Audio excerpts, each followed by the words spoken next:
guess, the President of the United States, the future President of the United States, illegitimate?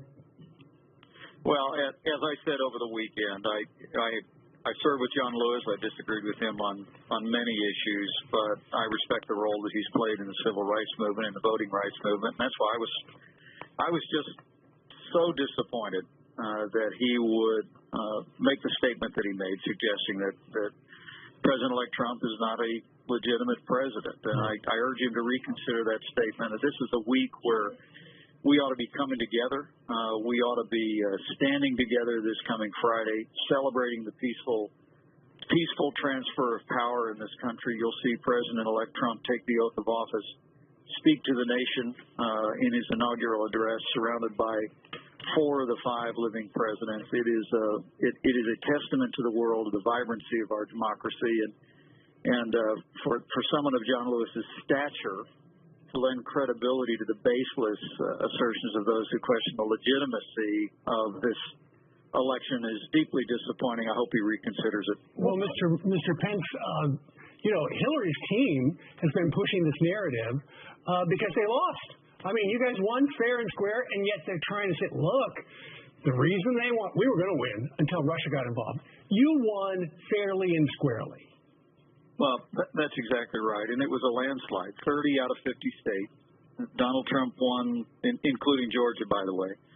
And Donald Trump won more counties than any Republican candidate since Ronald Reagan. The American people have spoken, and this really is a time for us to set aside this narrative that is being pushed by many, this baseless narrative of illegitimacy, and see it for what it is. It is a distraction. It is just politics as usual, and the American people are tired of it. I think this week is going to be a wonderful reminder to people all across this country, all across the political spectrum, of what a magnificent democracy that we have.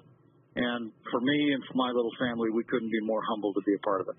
Well, the outgoing CIA director, Brennan, he was on Fox News Sunday with Chris Wallace over the weekend, and he basically criticized Donald Trump, said he was naive when it comes to Russia. So Donald Trump goes on Twitter and he tweets, "Oh, really? You think you have a problem with me? Well, how about your record on Crimea and Syria and Ukraine?" And then he says, "Is this guy the leaker of fake news?" What was your response to that?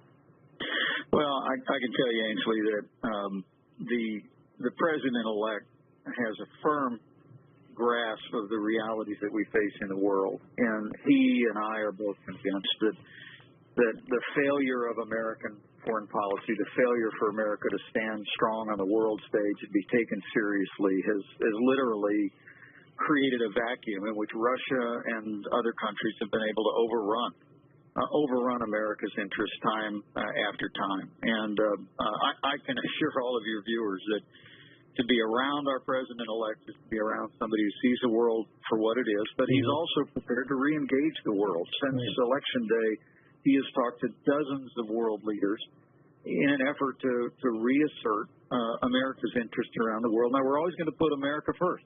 Right. We're going to put the interests of America first, but as President of the United States, I can assure you that surrounding himself with this great team that America saw in those confirmation hearings in part last week, that Donald Trump is going to square his shoulders. He's going to engage the world, and we're going to look for opportunities really to make progress for peace and security. Well, Mr. Pence, for Donald Trump to suggest that Brennan could be the leaker in chief, I know you don't know for sure.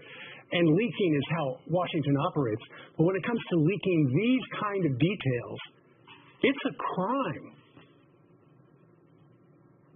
What I would suggest to you is that all of us that participate in classified briefings understand that we are never to discuss the information that's presented in those briefings. And I think that particularly the salacious and baseless opposition research that a handful of media organizations carried last week for a time is evidence of just what how wrong things can be when this happens. We just need to get back. We reject the fake news of last week and the fake news that's emerged so much in the public debate and get back to the facts and bring this, bring all of the acrimony that's being generated by some toward this incoming administration. Vice President And I have to tell you, I woke up this morning and I just think of this week. I think of my immigrant grandfather. I think of the privileges my family's been given, and it's hard really to describe how humbling it is for me and my family to imagine just a few short days we'll stand on that inaugural platform, raise our right hand, and take the oath of office to serve with the 45th president. On Ronald Reagan's Bible. Right. Well, that's it. I had the privilege of choosing the person who would swear me in, and also choosing the Bible that I would do it on, and I have such enormous respect for President Reagan. I actually had the chance to meet him many years ago when he was still in the White House. I actually became a Republican because of Ronald Reagan. I like to tell people until this Friday, Ronald Reagan will be my favorite president. But to be able to put my hand on that Bible that he put his hand on, as well as a family Bible that I open every day,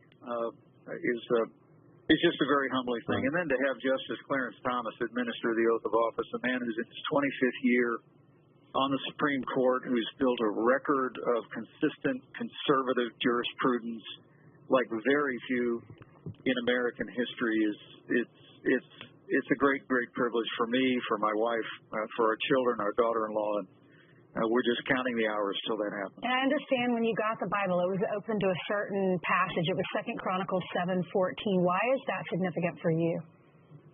Well, President Reagan actually took the oath of office on that verse, which is in part, if my people who are called by my name will humble themselves and pray, that he will hear from heaven and heal the land. And that actually, Ainsley, is a verse that I often close speeches with on the campaign trail.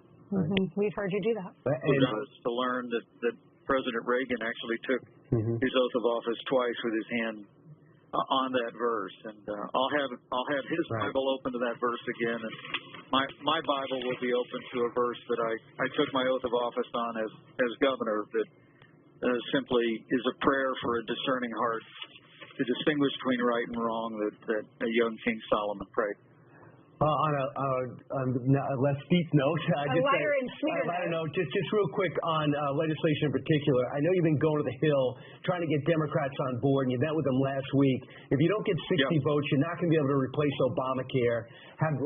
What specifically can you tell us Democrats have told you they need to get on board? Well, look, President-elect made it very clear to the leadership in the Congress that he wants to do repeal and replace simultaneously, and we're working earnestly to do that.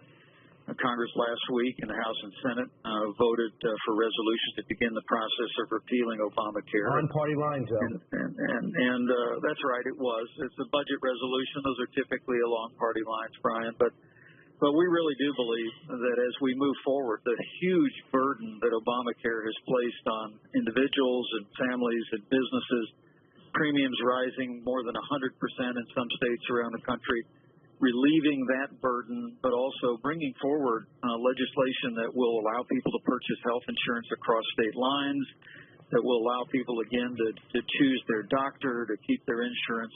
You heard the aspiration of the President-elect over this weekend. We're going to build a better healthcare economy built on market principles, but it all begins with taking the burden of Obamacare off. Right, sure. But the Democrats see it that way immediately with those market reforms. You need the Democrats. Before you go, we've got to ask you about a report in the Washington Post, and I don't know why we're leaving the big story for the end. Thursday night, you were in Chevy Chase, Maryland. You were at a Safeway store. You ran in. You bought 2 half-gallon tubs of Turkey Hill ice cream, as seen right here. We don't know what flavor it was. Can you spill the beans right now? I think it was fudge swirl. I'm not really sure, but that sounds delicious. I ended up tweeting that after somebody reported it online, I said I can confirm when Mrs. Pence tells me to stop and pick up ice cream, I stop and pick up ice cream. Well, by the way, we have some breaking news. Donald Trump wants you to stop tweeting, if you can. All right, Mike Pence, you've got an historic week for you and your family, and the Trumps as well. Thank you very much for spending. Thank you so